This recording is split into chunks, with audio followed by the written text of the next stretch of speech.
आज हम सुनेंगे बृहस्पतिवार व्रत कथा। भगवान लक्ष्मी नारायण सब पर अपनी कृपा बनाए रखें, सबके घर में सदा सुख संपत्ति और धन धान्य से भरे रखें।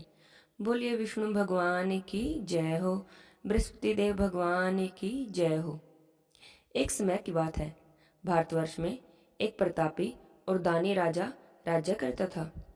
वह प्रतिदिन गरीबों और ब्राह्मणों की सहायता करता, हर एक दिन दान पुण्य करता।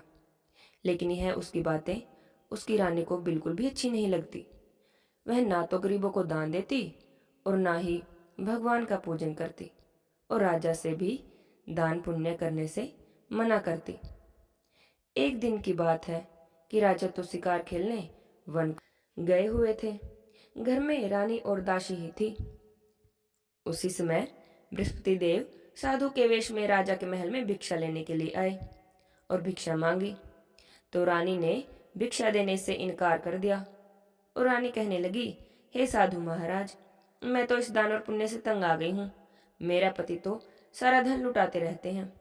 अब मेरी तो यही इच्छा है कि हमारा सब धन नष्ट हो जाए, ना रहेगा बांस और ना बजेगी बांसुरी। साधु बाबा कहने लगे, हे देवी, तुम तो बड़ी विचित्र हो। संतान और धन को तो सभी चाहते हैं, पुत्र और लक्ष्मी तो पापी के घर में भी होने चाहिए। यदि तुम्हारे पास धन अधिक है तो तुम भूखे मनुष्य को भोजन करवाओ, प्यासों के लिए प्याऊ लगवाओ और मुसाफिरों के लिए धर्मशाला खुलवाओ, निर्धनों की कन्याओं का विवाह करवाओ। और भी ऐसे कई काम हैं जिनके करने से तुम्हारा यश लोक और परलोक में फैलेगा।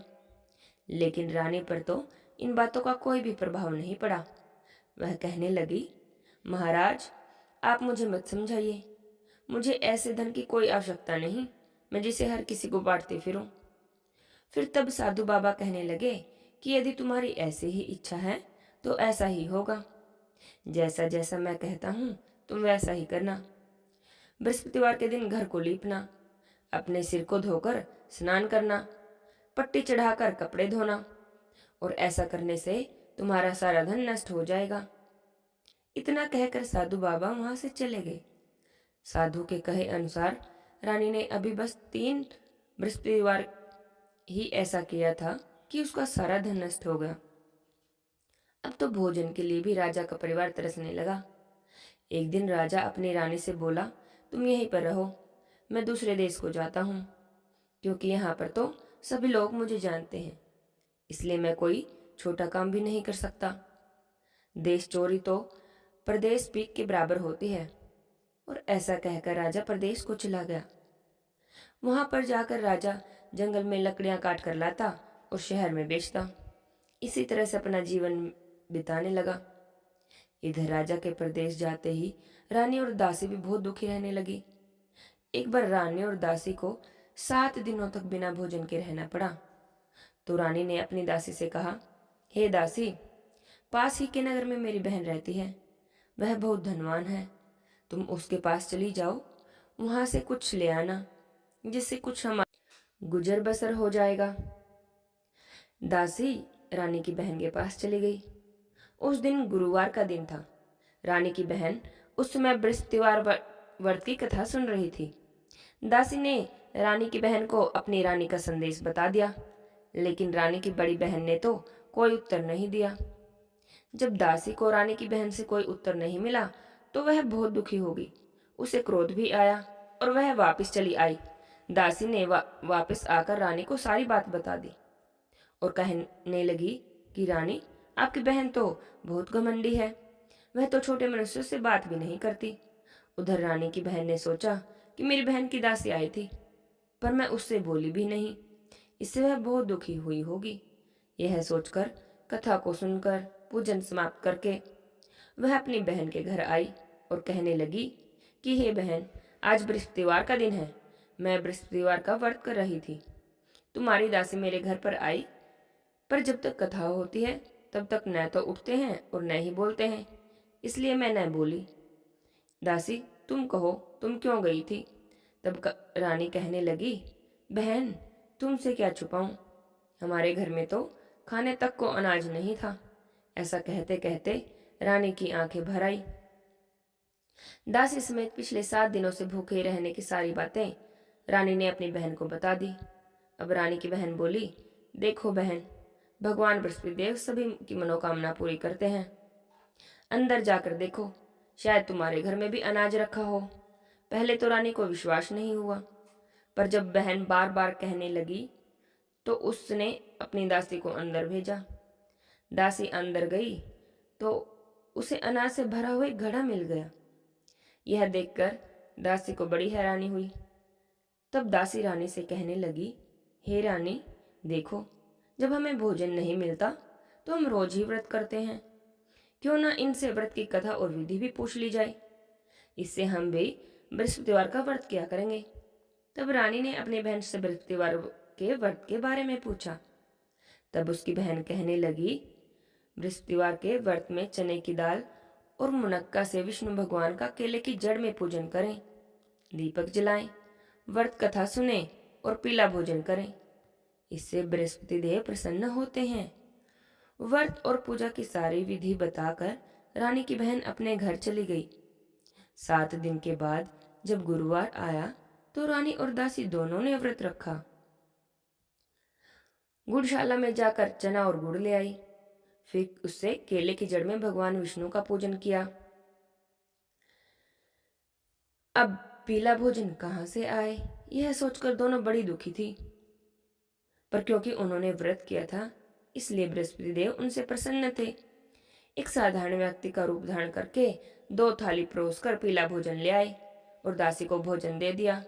भोजन पाकर दासी बहुत प्रसन्न हुई। फिर रानी के साथ मिलकर उसने भोजन किया।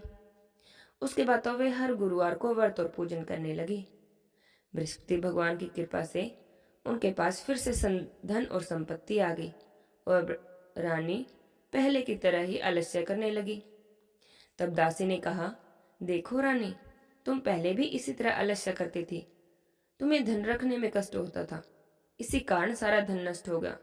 अब भगवान बृहस्पति देव की कृपा से फिर से धन मिला है, तो तुम फिर से आलस कर रही हो।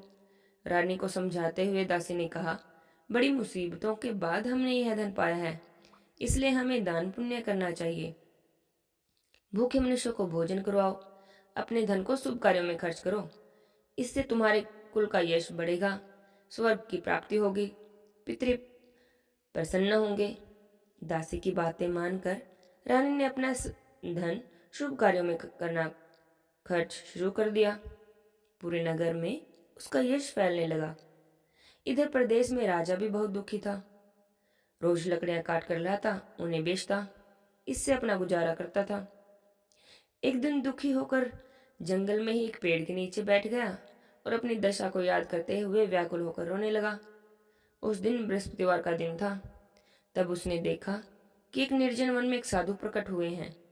साधु के वेश में सम भगवान बृहस्पति देव हैं। वे लकड़हारे के सामने आकर बोले, हे लकड़हारे, इस सुनसान जंगल में तुम चिंता में क्यों बैठे हो? तब लकड़हारे ने अपने दोनों हाथ जोड़ लिए, प्रणाम किया और कहने लगे, महात्मा जी, आप तो अंतर्यामी हैं, सब कुछ जानने वाले हैं, मैं आपसे क्या कहूँ। इतना कहकर रोने लगे और साधु को अपनी सारी बातें बता दी। तब साधु बाबा ने कहा कि तुम्हारी पत्नी ने बृहस्पतिवार के दिन भगवान बृहस्पति का निरादर किया था, इसी कारण भगवान नाराज हो गए और तुम्हारी यह दशा हो गई। अब तुम चिंता मत करो और मेरे कहे अनुसार सभी कार्य करो और तुम्हारे सभी कष्ट दूर हो जाएंगे। भगवान तुम्हें पहले से भी अधिक संपत्ति देंगे। तुम बृहस्पतिवार का व्रत किया करो और बृहस्पतिवार के दिन कथा सुना करो। 2 पैसे के चना और मुनक्का लाकर उनका प्रसाद बनाओ। शुद्ध जल से लोटे में शक्कर मिलाकर अमृत तैयार करो। कथा के बाद अपने सारे परिवार और सुनने वाले प्रेमियों में अमृत और प्रसाद बांटकर आप भी ग्रहण करो। ऐसा करने से बृहस्पतिवार भगवान प्रसन्न होते हैं और तुम्हारी सभी मनोकामनाएं पूरी करेंगे। साधु के ऐसे वचन सुनकर वह लकड़हारा कहने लगा, हे प्रभु, मुझे लकड़ी बेचकर इतना पैसा नहीं मिलता कि जिससे भोजन करने के बाद कुछ भी बचा सकूं। मैंने रात्रि में अपनी पत्नी को व्याकुल देखा है। मेरे पास तो कुछ भी नहीं कि जिससे उसकी खबर को मंगा सकूं। तब साधु कहने लगे, तुम किसी बात की चिंता मत करो।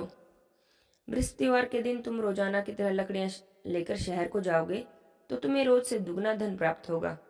इससे तुम भली भांति भोजन कर लोगे और बृहस्पति देव की पूजा का सामान भी आ जाएगा।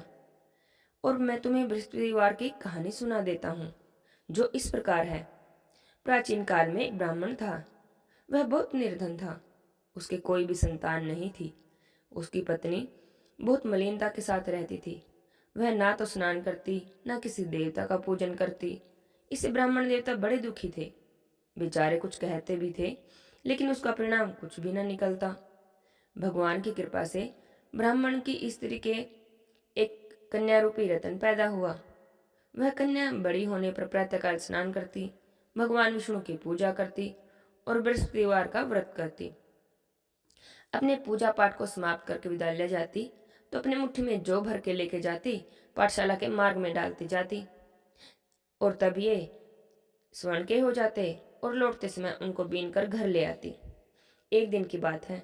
वह बालिका सूप में जो कि सोने के थे उनको फटक फटक के साफ कर रही थी। उसकी माता ने देख लिया और कहने लगी कि बेटी, सोने के जौ फटकने के लिए तो सूप भी सोने का होना चाहिए। दूसरे दिन बृहस्पतिवार था और कन्या ने बृहस्पतिवार भगवान का व्रत रखा हुआ था। अब भगवान की कृपा से उसने बृहस्पतिदेव से प्रार्थना करते हुए कहा, हे प्रभु, मैंने आपकी पूजा सच्चे मन से की है, तो मेरे लिए सोने का सूप दे दो। बृहस्पतिवार देव ने उसकी प्रार्थना स्वीकार करने लगी कर ली और रोजाना की तरह ही वह कन्या जौ फैलाती हुई जाने लगी। जब लौटकर जौ बीन रही थी तो बृहस्पति देव की कृपा से सोने का सूप भी उसे मिल गया। वह उसे घर ले आई और उसमें जौ साफ करने लगी, परंतु उसकी माँ का तो वही ढंग रहा। एक दिन की बात है कि वह कन्या सोने के सूप में जौ साफ कर रही थी। उसी समय शहर का राजपुत्र वहां से होकर निकला। इस कन्या के रूप और कार्य को देखकर मोहित हो गया। अपने घर आकर भोजन और जल को त्याग कर उदास होकर लौट गया। राजा को जब इस बात का पता चला तो अपने प्रधानमंत्री के साथ उसके पास गए और कहने लगे, बेटा, तुम्हें किस बात का कष्ट है? क्या किसी ने तुम्हारा अपमान किया है या कोई और कारण है? कहो, मैं वही कार्य करूंगा जिसमें तुम्हें प्रसन्नता हो।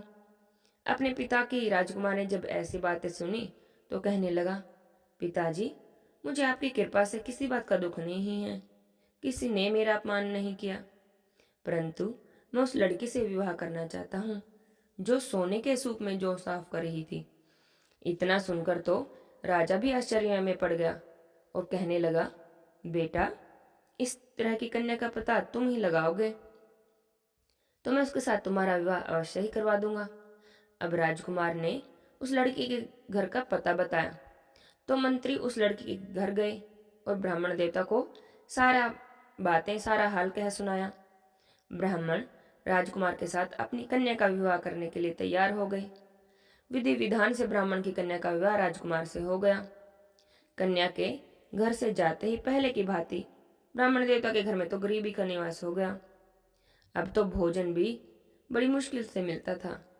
एक दिन दुखी होकर ब्राह्मण देवता अपनी पुत्री के पास गए। अब जब बेटी ने पिता को दुखी देखा तो अपनी माँ का हालचाल पूछा। तब ब्राह्मण देवता ने सभी हाल कह सुनाया। कन्या ने बहुत सा धन देकर अपने पिता को विदा कर दिया। इस तरह से ब्राह्मण का कुछ समय तो सुख से बीता, लेकिन कुछ दिन बाद फिर से वही हाल हो गया।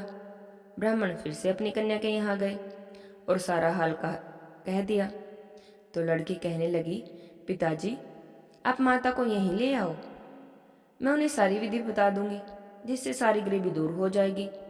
ब्राह्मण देवता अपनी पत्नी को साथ लेकर पहुंचे तो बेटी अपनी माँ को समझाने लगी कि हे माता, हे माँ, तुम प्रातःकाल उठकर स्नान करके सबसे पहले विष्णु भगवान का पूजन किया करो, बृहस्पतिवार का व्रत किया करो, कथा पढ़ा करो तो तुम्हारी सारी दरिद्रता दूर हो जाएगी।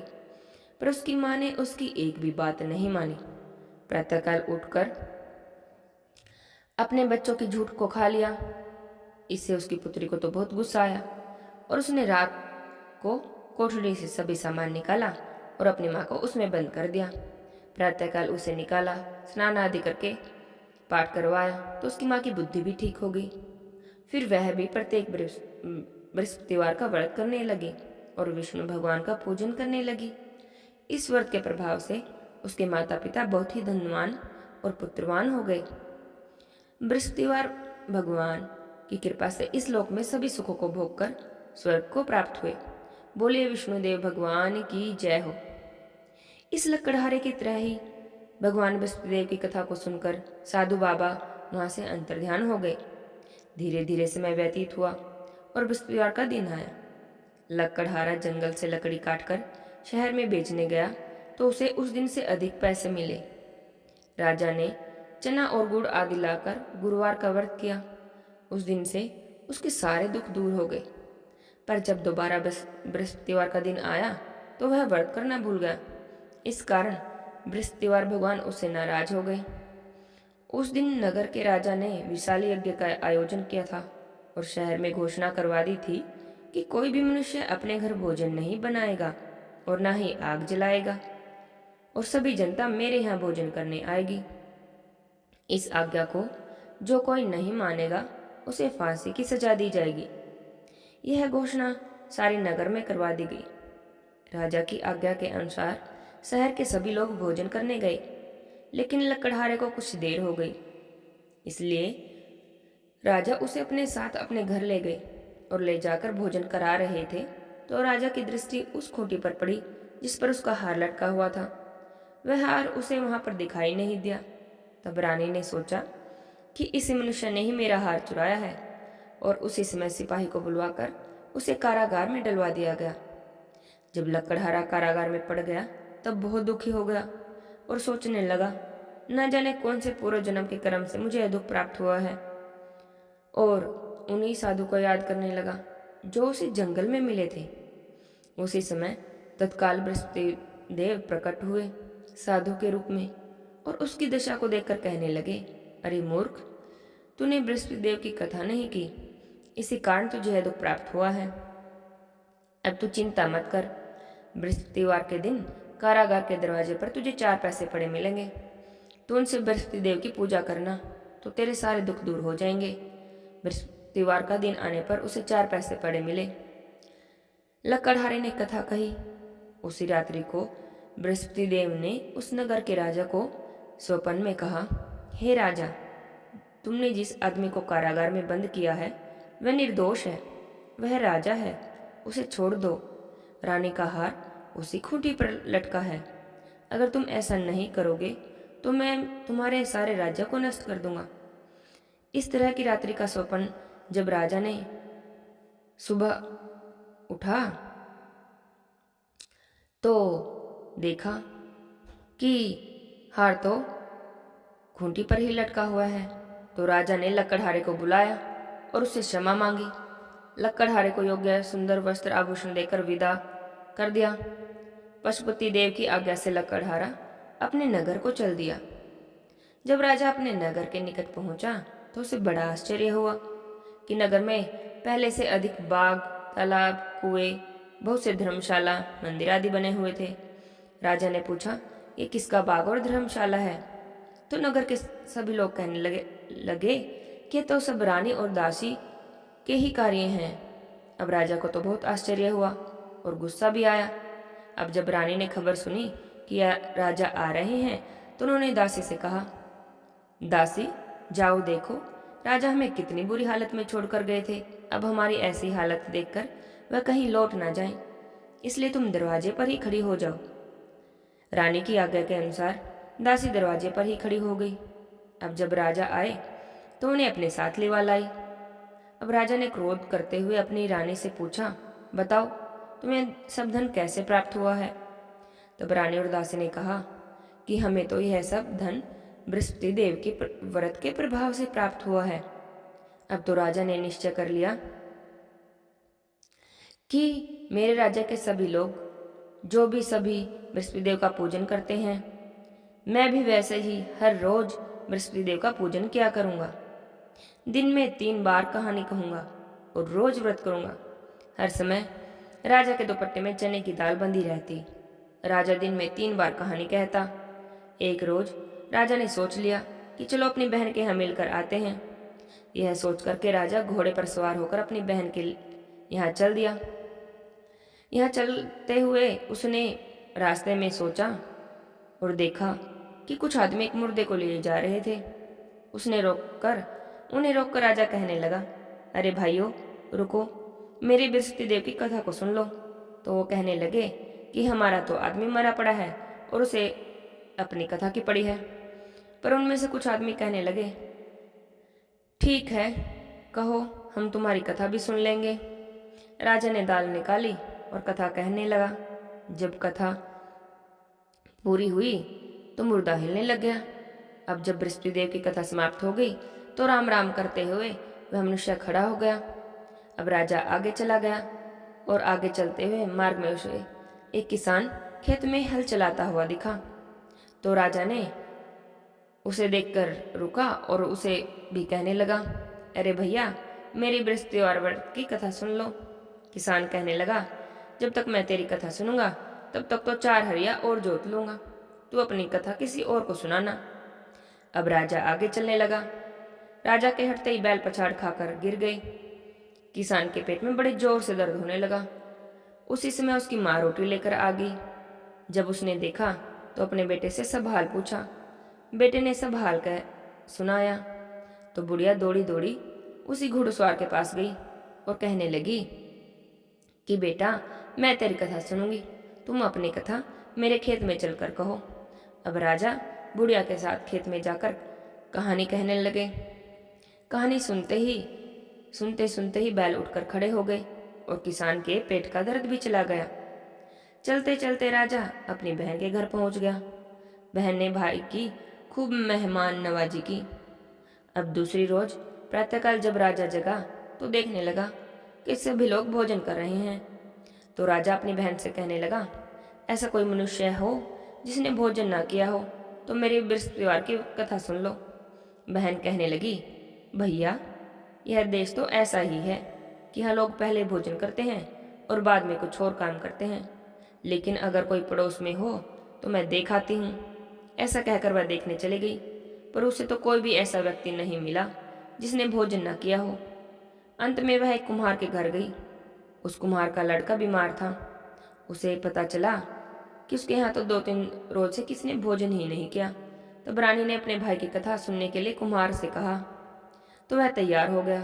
राजा ने उसके घर जाकर बृहस्पतिवार की कथा कही, जिसे सुनकर उसका लड़का ठीक हो गया। अब तो राजा की प्रशंसा होने लगी। कुछ दिनों तक राजा अपनी बहन के घर रहा। फिर एक दिन कहने लगा, बहन, अब हम अपने घर को जाएंगे, तुम भी तैयार हो जाओ। रानी की बहन ने अपनी सास से कहा। सास कहने लगी, हाँ चली जा, पर अपने लड़के को मत ले जाना, क्योंकि तेरे भाई की कोई औलाद नहीं है। तब भाई बहन से कहने लगी, भैया मैं तो चलूंगी, पर कोई बालक नहीं आएगा। राजा कहने लगा, जब कोई बालक ही नहीं आएगा तब तुम क्या ही करोगी। बड़े दुखी मन से राजा अपने नगर को लौट आया। राजा ने अपनी रानी से कहा कि हम निर्वंश हैं, तो कोई हमारे यहाँ भी आने को खुश नहीं है। हमारा तो मुख देखने का भी धर्म नहीं रहा और कुछ भी भोजन नहीं किया और उदास होकर लेट गया। तब रानी कहने लगी, हे प्रभु, बृहस्पति देव ने हमें सब कुछ दिया है, वे हमें औलाद भी अवश्य ही देंगे। उस रात को बृहस्पति देव ने राजा के स्वप्न में कहा, हे राजा, उठो, अपनी सभी सोच त्याग दो, तुम्हारी रानी गर्भ से है। राजा को यह बात सुनकर बड़ी खुशी हुई और उनके यहाँ 9वें महीने में रानी ने एक सुंदर पुत्र को जन्म दिया। अब राजा कहने लगा, हे रानी, स्त्री बिना भोजन के रह सकती है, बिना कहे नहीं रह सकती। जब मेरी बहन आए तो तुम उससे कुछ मत कहना। रानी ने सुनकर हाँ कर दी। तब जब राजा की बहन ने यह शुभ समाचार सुना तो वह बहुत खुशी हुई और बधाई देकर लेकर अपने भाई के घर आई। तब कहने लगी, घोड़ा चढ़कर तो नहीं आई, कथा चढ़ी आई हो। राजा की बहन बोली, भाभी, मैं ऐसे ना कहती तो तुम्हें औलाद कैसे मिलती। बृहस्पति देव ऐसे ही हैं, जैसे जिसकी मनोकामना होती है सभी पूर्ण करते हैं। जो सद्भावना से बृहस्पतिवार का व्रत करते हैं, बृहस्पतिवार की कथा को पढ़ते हैं, यह सुनते हैं और दूसरों को सुनाते हैं। बृहस्पति देव उनकी सभी मनोकामनाओं को पूरी करते हैं। भगवान बृहस्पति देव उनकी सदैव रक्षा करते हैं। संसार में जो भी मनुष्य सद्भावना से भगवान जी का पूजन और व्रत करते हैं, सच्चे मन से उनकी भक्ति करते हैं, तो उनकी सभी मनोकामनाएं पूरी होती हैं। जैसे सच्ची भावना से राजा और रानी ने उनकी कथा का गुणगान किया, तो उनकी सभी इच्छाएं बृहस्पति देव जी ने पूरी की। इसलिए कथा सुनने के बाद प्रसाद लेकर जाना चाहिए और हृदय में उनका मनन करते हुए जयकारा बोलना चाहिए। बोलिए बृहस्पति देव भगवान की जय हो, विष्णुदेव भगवान की जय हो। बृहस्पति देव भगवान की आरती।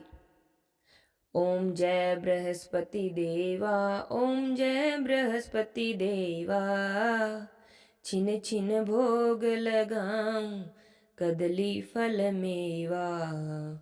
ओम जय बृहस्पति देवा, तुम पूर्ण परमात्मा, तुम अंतर्यामी, जगत पिता जगदीश्वर, तुम सबके स्वामी। ओम जय बृहस्पति देवा, ओम जय बृहस्पति देवा, स्वामी जय बृहस्पति देवा, छिन छिन भोग लगाऊं कदली फल मेवा। ओम जय बृहस्पति देवा, चरणामृत निज निर्मल सब पातक हरता, सकल मनोरथ दायक कृपा करो भरता। ओम जय बृहस्पति देवा, ओम जय बृहस्पति देवा, स्वामी जय बृहस्पति देवा, छिन छिन भोग लगाऊं कदली फल मेवा। ओम जय बृहस्पति देवा, तन मन धन अर्पण कर जो जन शरण पड़े, प्रभु प्रकट तब होकर आकर द्वार खड़े। ओम जय बृहस्पति देवा, ओम जय बृहस्पति देवा, स्वामी जय बृहस्पति देवा, छिन छिन भोग लगाऊं कदली फल मेवा। ओम जय बृहस्पति देवा, दीन दयाल दयानिधि भगतन हितकारी, पाप दोष सब हरता भव बंधन हारी। ओम जय बृहस्पति देवा, ओम जय बृहस्पति देवा, स्वामी जय बृहस्पति देवा, छिन छिन भोग लगाऊं कदली फल मेवा। ओम जय बृहस्पति देवा, सकल मनोरथ दायक सब संशय हारो, विषय विकार मिटाओ संतन सुखकारी। ओम जय बृहस्पति देवा, ओम जय बृहस्पति देवा, स्वामी जय बृहस्पति देवा, छिन छिन भोग लगाऊं कदली फल मेवा।